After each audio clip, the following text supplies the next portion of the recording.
Hello, everyone, and welcome to the PCI Practical Matters podcast, keeping you up to date on important topics in government contracting. Today's topic is small business rule changes in GSA schedule contracting. Our speakers are Larry Allen and Julie Dunne. Take it away, Larry. Thanks very much for the intro. I'd like to welcome all of our listeners back to the Practical Matters podcast. I am Larry Allen. Before we get into today's interview with Julie Dunne, I'd like to thank you all for sending in condolence cards from the memorial service we had for the death of simplified commercial item acquisition, which was the theme of our last show. It's always nice to get condolence cards for that, despite the demise of sensible acquisition for commercial items. But we're on today to talk about GSA contracts, and who better to talk with us about that than Julie Dunne. Julie, in her long career, stops along the way include being the commissioner of GSA's Federal Acquisition Service. She currently works with Monumental Advocacy, a group here in Washington, D.C. that does government affairs, government regulations, digital work, other things in the field of making your message and your company look good. Julie has extensive experience in the federal acquisition arena. She is a previous staffer on Capitol Hill. She worked, as I mentioned, not only at GSA, but the Department of Homeland Security. And we should all give her congratulations and thanks for a stellar federal career and now out in the private sector. Julie Dunne, welcome to the podcast. Hi, Larry. Thank you for having me. Look forward to our conversation. Yeah, me too. I'm really excited that you could join us here and talk a little bit about what's going on at GSA, because you have some really fresh perspectives, I think. And there's a lot going on at your former agency right now. First, GSA is working on seemingly never-ending list of small business protests around the Polaris project. Next, they're getting ready to launch some major recompetes of two of their largest IDIQ programs. As we put this together, we're anticipating in the coming week to 2 weeks the RFP on Oasis Plus, and then soon after that, at the beginning of the next fiscal year, Alliant 3. From your perspective as former commissioner, Julie, what are some of the issues that need to be managed to get these acquisitions up and running smoothly? Yeah, so obviously there are a lot of moving parts here, but I think you've got some key leadership that have been in this business for a while, including Tiffany Hickson and Laura Stanton, who are, for example, Tiffany's got the lead on Oasis Plus, and Laura's got the lead on the Alliant family of vehicles. So I found in my experience as commissioner, there are so many different issues and moving parts. You have to rely on your leadership, but you also, as a leader, need to make sure you're focused on the right priorities. And I think these GWACs are GSA's kind of bread and butter. And I think that the other kind of interesting thing as we've watched these things evolve, Oasis Plus obviously is much further along, but GSA I think is integrating some more some reforms, if you will. I like the 876 authority, for example, which is, we called it when I was on the Hill, competition at the task order. But as I think this audience knows, it would allow vendors to compete on price at the task order level versus at the master contract. So I think there's also, frankly, there's a lot of demand. We saw Alliant 2 with the ceiling being raised last summer, I think it was, and there was a lot of that demand coming through from COVID, as well as I think there's a lot of new requirements that agencies are having to implement for cybersecurity. We've all recalled the executive order from May 2021, which really kind of moved the ball forward when it came to cybersecurity. So that's a sort of a longer way of saying, that there are a lot of moving parts here. We've got some key leaders in place that have been doing this for a while. I think there's clear-eyed vision in terms of, implementing some of the reform efforts in these major contract vehicles. I think there's been a very robust industry back and forth, for example, on Oasis Plus, which hopefully, of course, one of the things you always have to plan for is protests. And I think that, I'm sure the team at GSA is sort of fingers crossed that they've made the adjustments, they've done the listening to minimize the risk of that. But, when some of those big awards would be coming down the pike, like I remember with DIOS towards the end, that was an award off the schedule for DoD. It was something we were kind of like, crossing our fingers and hoping we had done the right listening, and we finally got it over the finish line. So. Right. Protests are certainly a major challenge. And one of the more recent trends is for offers or disgruntled parties to protest at the Court of Federal Claims, which can kind of drag things out to the right. Hopefully that won't happen too much with Oasis Plus or with Alliant 3, but I think GSA's adopted a good procurement strategy with both of those, segmenting them up. Alliant 3 is unrestricted, at least right now. Oasis Plus would be an unrestricted plus several different classifications of small business companion vehicles. But Julie, it's not only protests and that keep adding to the surprises and costs of doing business in the federal market. We have with us cybersecurity, which has been and remains kind of the #1 issue for government contractors and for agencies.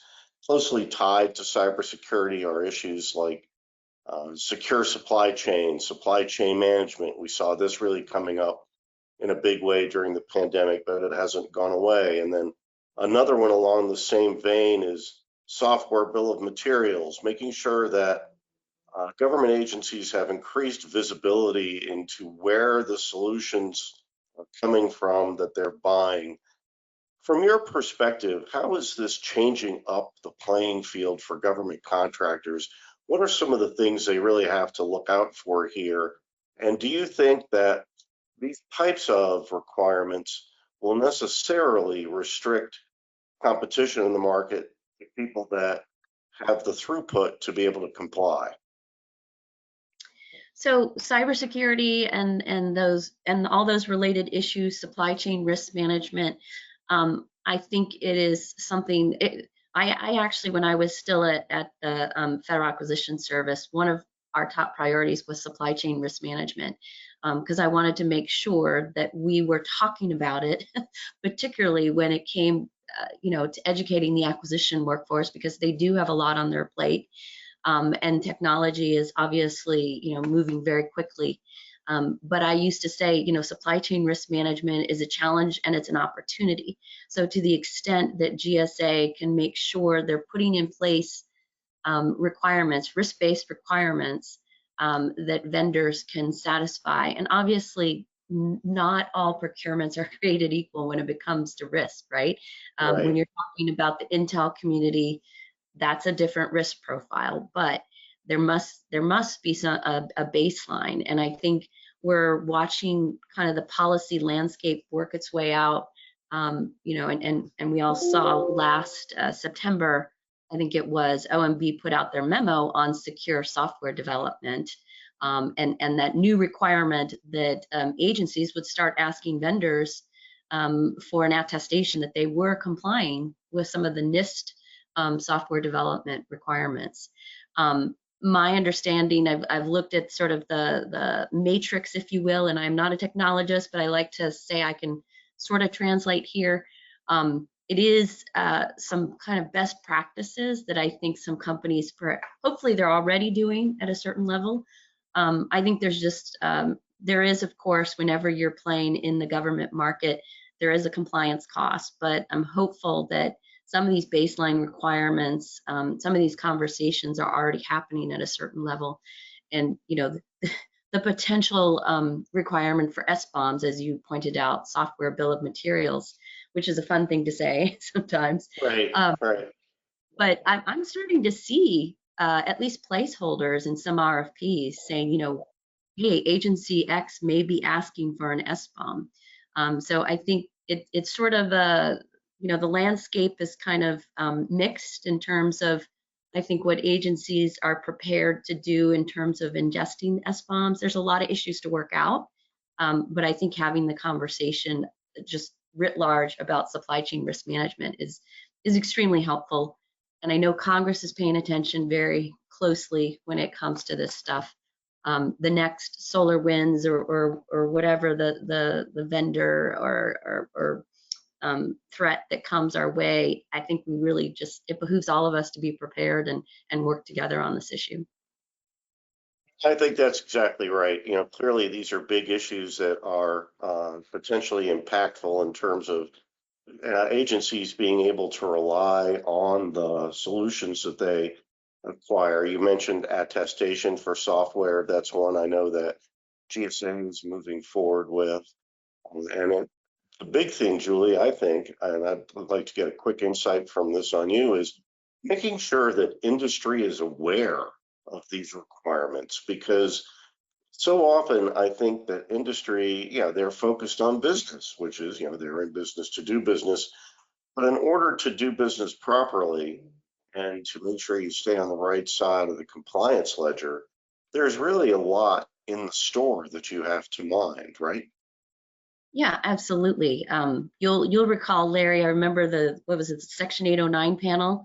They did an inventory of clauses that applied to commercial items, and when the back in '94, when we first put in place the FAFSA requirements, and then they punched it forward till I think it was 2018, and I think back in the '90s it was something like 65 clauses. And 2018 it was 165, something to that effect. So I get it, the compliance burden is rough, and when I talk to potential new contractors, it kind of makes their head spin a little bit. But it makes sense to just kind of process that and think about what's best for my business. When it comes to supply chain risk management, I mean, that's just the name of the game these days, right? I mean, the threats are ever increasing, and the bad guys, for lack of a better word, are not going to call off their attacks. We are a group of folks that, we have a lot of good stuff, and people are going to look for ways to get in the door. Right, and just that's a great segue into the next question that I wanted to talk to you about, and that is, it's not just things that are core to procurement, like cyber and software bill of materials, but over the course of both of our careers, Julie, we've seen people try to solve a whole host or address a whole host of socioeconomic issues through government procurement. Today, the Federal Acquisition Service is facing the imposition of still more socioeconomic rules, things like greenhouse gas requirements, sustainable acquisition, things of that nature. Those also add to a company's oversight and exposure. What do you think the impact on these are going to be on competition and innovation at a time when the agency, like the rest of the government, is also trying to attract new small business participants? Yeah, Larry, you hit on a good point. I think I was talking to somebody about the number of new FAR rules, and they kind of broke it down into 5 families. And I don't know how many other rules that are pending. And one of the big categories is sustainability, which is important. And small businesses, we always want to encourage innovation. We want to encourage new entrants. But I think we also have to be cognizant of the impact of some of the compliance burden, because as I said before, I think a lot of newer companies, when they're thinking about entering the market and they see just the constant flow of rules, it's a little disconcerting, and it makes you think twice about whether or not you're going to play. And I think the government used to have much more of a market moving ability. I would say, in the 80s, 90s, whatever. It's not quite that way anymore. I think, unfortunately, sometimes people see the potential compliance, and then they may walk away and decide it's not worth the cost. That's unfortunate, because the government needs the best. They need the innovation. They need the smalls. They need like a diverse set of suppliers, as we saw during COVID. I mean, we had to kind of spread out the risk, frankly, because not everybody was able to get mask sanitizer and all the rest of it.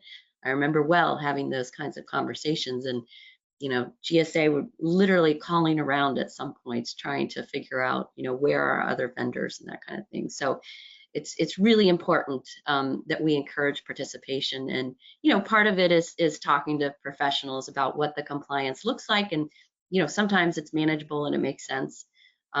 Sometimes there are non-FAR based opportunities to participate. So there are ways to look at this, but it is definitely something that I know vendors take a look at, and kind of gives them pause. So it certainly is from my experience.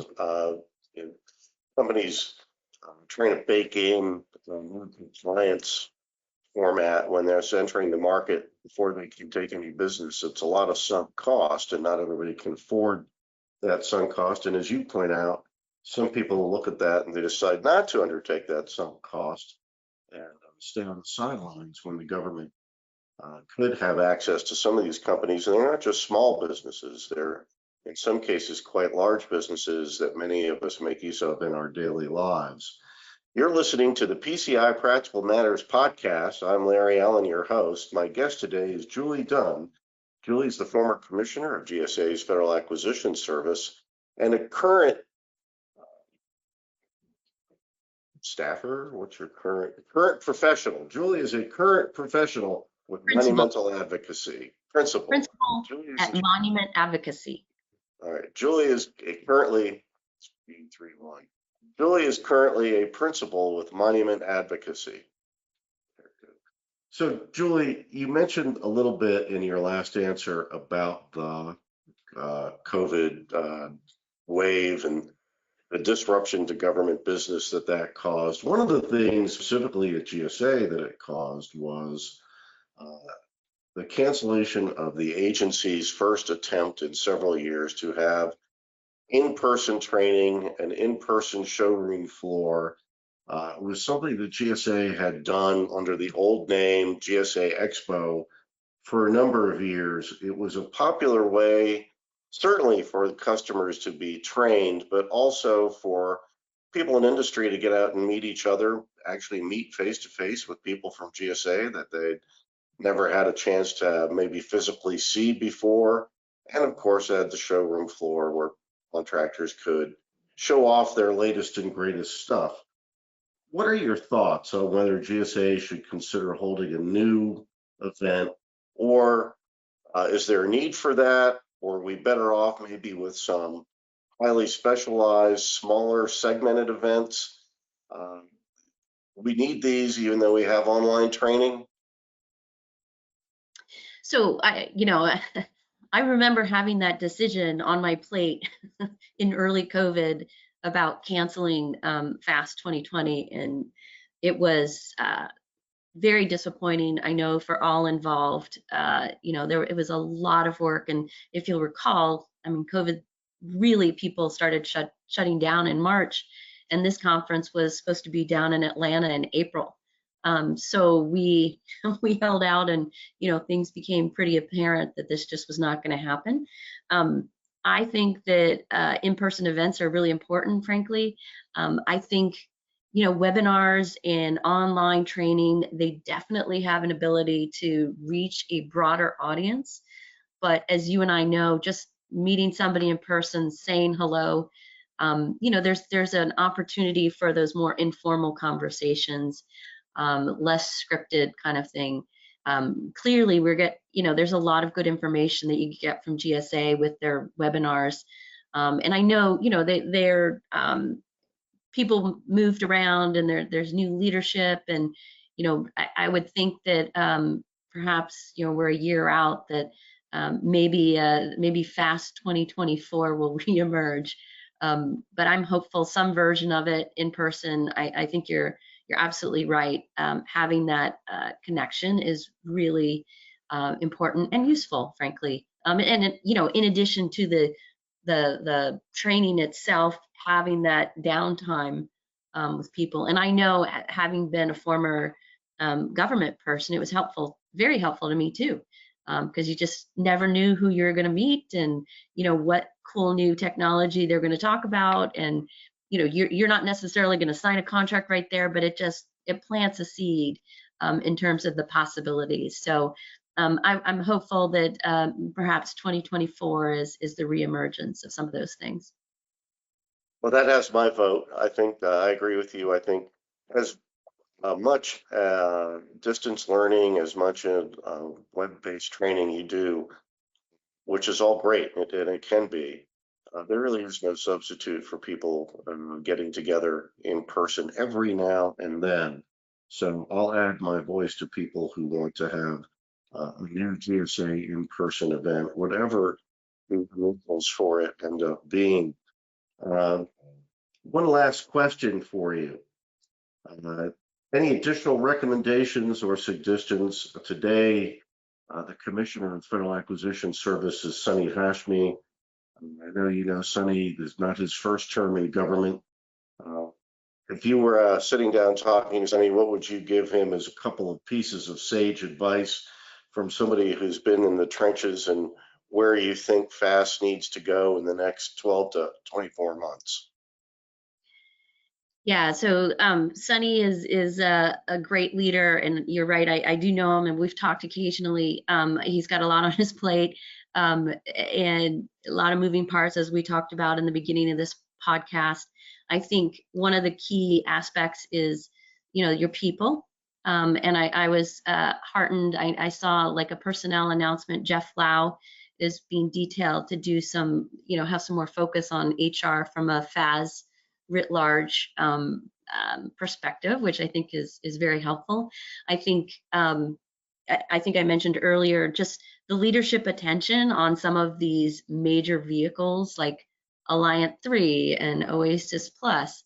I think it's there, but I think continuing to move that ball forward, because frankly, these are incredibly important vehicles for the vendor community and for the customer agencies. Part of the reason that Alliant 2, the ceiling was lifted, was because it was so popular, and it was something that people found useful. And I remember when we were first talking about what would come after Oasis, we took a hard look at what our customers wanted and what they needed. And I'm grateful to see Oasis Plus. It's a big, complex professional services contract. But keeping an eye on that and, giving all the leadership support that you can on that, it's just incredibly important that the rest of the government has access to those kinds of capabilities. Certainly those types of things are a core mission for the agency, in addition to the much larger real estate portfolio, but putting those contracts in place so that government agencies have quick and easy access to a whole host of services that they need to perform their functions is particularly important. My guest today has been Julie Dunne. Julie is a principal with Monument Advocacy here in the Washington, D.C. area. Her long list of impressive professional credentials includes being the Commissioner of GSA's Federal Acquisition Service. Julie Dunne, I want to thank you for participating in the podcast today. Thanks, Larry. It's been a pleasure. I'm Larry Allen, and I'd like to add my voice to thank you for tuning in today to the PCI Practical Matters podcast. Join us here again the next time, because you never know if we are going to bury something, praise it, or somewhere in between. This has been the PCI Practical Matters podcast. Thank you everyone for tuning in, and we hope you listen next time.